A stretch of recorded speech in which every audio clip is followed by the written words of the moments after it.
Imagine standing in a place where the temperature drops below -50 degrees Celsius. The air itself feels painful, and any exposed part of your body could freeze within minutes. In conditions like these, most people would immediately look for a warm house or a heater, but here's the strange part. For thousands of years, a group of people survived in this harsh environment by building their homes out of snow, which raises a fascinating question. How can a house made entirely of snow protect people from freezing? At first it sounds completely illogical. Snow is cold, the outside air is even colder, so how can combining two cold things create a warm shelter? The answer lies behind one of the smartest survival techniques humans have ever discovered. To understand it, we first need to travel to one of the coldest inhabited regions on Earth, the Arctic, a vast frozen landscape stretching across parts of Canada, Greenland, Alaska, and northern Russia. A place covered in ice and snow, with very few trees and almost no traditional building materials. For thousands of years, the Inuit people have lived in this extreme environment. Despite brutal winters and relentless snowstorms, they developed a way of life perfectly adapted to their surroundings. One of their most remarkable inventions was the snow house, better known as the igloo.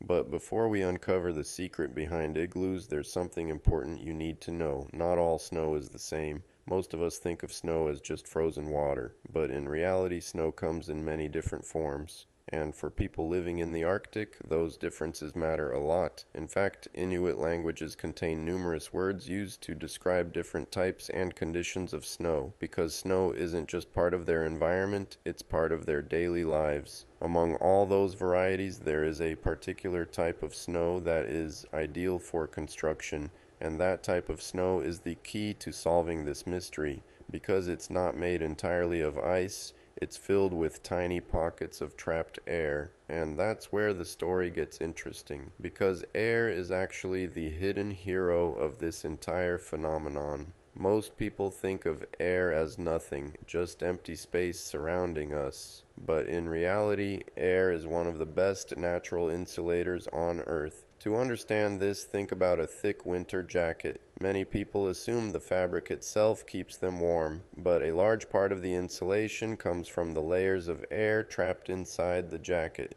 Those air pockets slow down the transfer of heat and prevent your body warmth from escaping too quickly. The same principle is used in double pane windows, it's used in insulated water bottles, and it's used in countless modern technologies designed to keep heat in or out. Nature uses this trick too. One great example is the sea otter. Sea otters spend much of their lives in extremely cold water, yet they manage to stay warm not because they have thick layers of fat like whales, but because their incredibly dense fur traps millions of tiny air pockets close to their skin. That trapped air acts like a natural thermal blanket, and snow can do something very similar. Certain types of compact snow contain large amounts of trapped air. Sometimes air can make up the majority of the snow's volume. When Inuit builders cut blocks from this snow and stack them into an igloo, they're not simply building walls made of ice, they're building walls filled with insulating air pockets. And that's what makes all the difference. Any heat generated inside the igloo struggles to escape through the walls.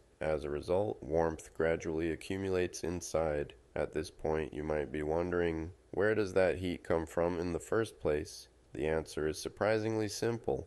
Human bodies constantly produce heat. Every person inside the igloo contributes warmth. Even breathing releases heat into the air. In some cases, small lamps or simple heat sources add even more warmth. Over time, all of that heat builds up, and because the walls slow down heat loss, the temperature inside begins to rise. But the clever design of an igloo goes far beyond the snow itself. If you've ever seen one, you've probably noticed its distinctive dome shape. That shape isn't just for appearance. It's actually a brilliant engineering solution. The curved structure distributes weight evenly throughout the entire building. Instead of concentrating pressure in one weak point, the load spreads across the dome. This makes the structure surprisingly strong and stable. The rounded shape also helps the igloo withstand powerful Arctic winds. Rather than slamming into a flat wall, the wind flows smoothly around the structure.